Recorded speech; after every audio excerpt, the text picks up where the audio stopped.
तो बड़ा अत्याचार करते थे गरीबों के ऊपर जमींदार लोग। तो एक गरीब केवट था, तो उसने कुछ रुपए अपनी बेटी के ब्याह के ले लिए थे। तो साल 2 साल में मेहनत करके पैसा एकत्रित किया और जमींदार को दे दिया जाके, अपनी खेती से कमा के।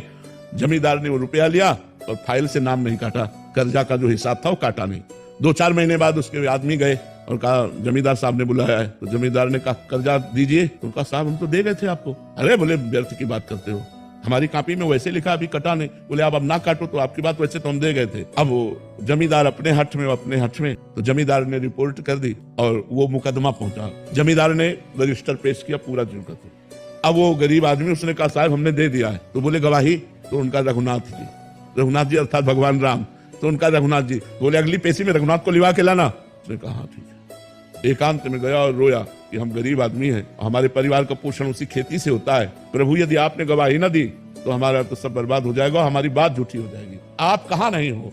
जिस समय वो पैसा दिया था उस समय आप थे, क्योंकि आप सर्वत्र हैं तो आप उस जगह भी थे, इसलिए आपको गवाही देनी पड़ेगी। पहुंचा, का अपनी गवाही पेश करो। तो उनका बुला, उसका नाम रघुनाथ है। रघुनाथ हाजिर हो।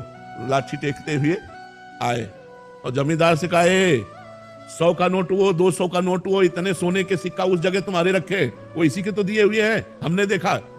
उसको होश उड़ गए कि ये तो बिल्कुल। और अब जमींदार की भगवान के सामने हिम्मत नहीं, जब आंख में आंख डाल के बात की ना तो उसकी हिम्मत। बोले हाँ। तो 420 में जमींदार के ऊपर दंड जुर्माना लगा और वो छोड़, विश्वास कि भगवान है मेरी रक्षा।